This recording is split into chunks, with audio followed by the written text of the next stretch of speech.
গরম গরম ভাতে মাছের ঝুরা থাকলে আর কিছু কি লাগে। আমার তো আজকে মন ভরে খাওয়া হয়েছে। আজকে আপনাদের সাথে এই মজার মাছের ঝুরা রেসিপি শেয়ার করব। আমি চাই আপনারও বাসায় মন ভরে খান। এখানে আমি ধুয়ে পরিষ্কার করা মাছের টুকরোতে লবণ, হলুদের গুঁড়ো আর মরিচের গুঁড়ো দিয়ে মেখে নিচ্ছি। এরপর একটা ফ্রাইং প্যানে তেল গরম করে একে একে সব কয়টা মাছ আমি দিয়ে দিচ্ছি। আমি এখানে রুই মাছের কাঁটাযুক্ত পিসগুলো নিয়েছি।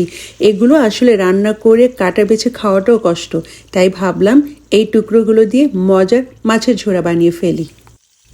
মাছগুলো ভেজে নেওয়া হলে এরপর মাছগুলো থেকে কাটা ছাড়িয়ে নেব। এই এতটুকুনি কাজ, আর কিছু করতে হবে না। এরপরে পেঁয়াজ কুচি করে নিয়েছি। এখন আমি এই মাছের ঝোড়াটা রান্না করব। একই ফ্রাইং প্যানে আর একটু সামান্য তেল দিয়ে পেঁয়াজটাকে ভেজে নিচ্ছি। ভেজে যখন পেঁয়াজটা একদম নরম হয়ে আসবে তখনই একে একে সব কয়টা মশলা দিয়ে দিব। প্রথমে দিয়ে দিলাম এখানে লবণ, আদা রসুনের পেস্ট, হলুদের গুঁড়ো, মরিচের গুঁড়ো দিয়ে মশলাটা ভালোভাবে কষিয়ে নিতে হবে। মশলাটা যাতে পুড়ে না যায় তাই আমি এখানে সামান্য পানি দিয়ে দিলাম। এরপর মশলাটা কষে গেলে সেই ঝুড়ো মাছগুলো আমি দিয়ে দিব।